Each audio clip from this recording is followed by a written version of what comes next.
Hello and welcome to What's Next Weekly, Premier NX's weekly podcast for forward-thinking leaders who aren't just keeping up with change, they're defining what comes next. I'm Sofia Grant. And I'm Alex Reed.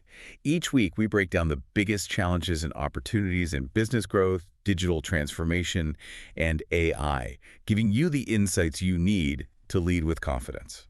In today's episode, we're tackling a hidden threat to customer loyalty, the empathy gap.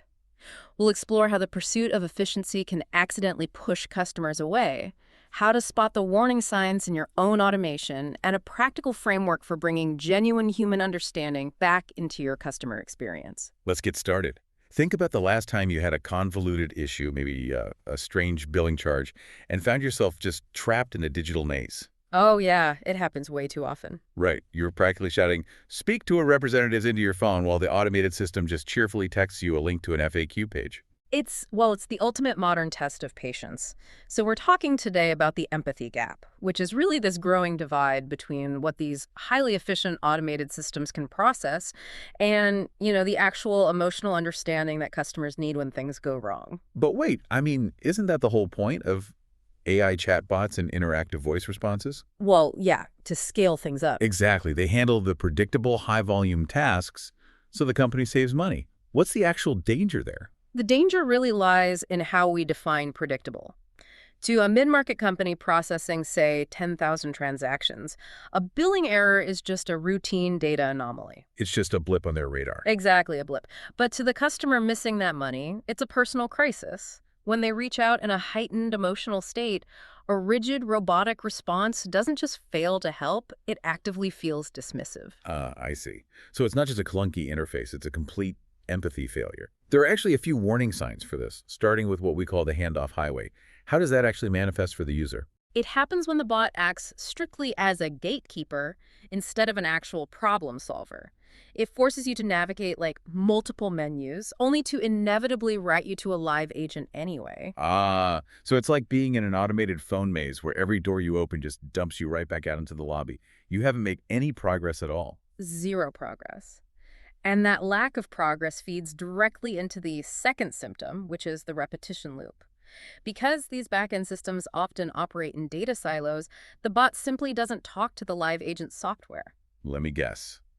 This is why the moment you finally hear a human voice, their very first question is, "Can I have your account number?" Yeah. And you suddenly realize you have to explain the entire convoluted problem all over again. Yes, the data just doesn't transfer. The agent's screen is effectively blank, so the system treats you like a brand new interaction.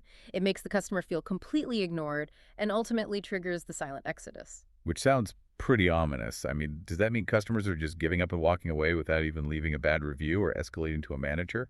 They just cancel their accounts. Frustration peaks, they churn, and the business is left scratching its head because, their internal metrics showed the chatbot successfully closed the interaction. Wow, okay, we clearly can't just unplug the AI and force humans to answer every single routine password reset.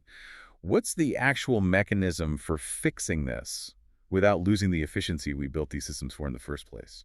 The mindset shift is moving from digital only to digital first. It starts by offering authentic choice. You respect the customer by proactively offering multiple channels, voice, chat, email, and you stop hiding the path to a human. Meaning we put the Contact Us button back in plain sight. But once they're inside the automated system, how do we actually prevent that dreaded repetition loop?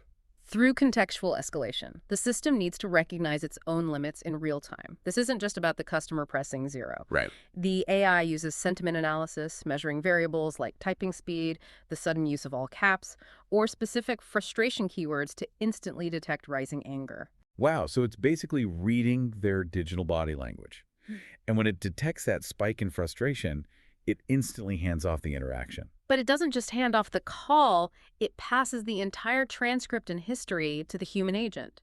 By the time the agent says hello, they already know you've tried resetting your router twice and checked your billing history. Because they're armed with insight, not just a standard greeting script.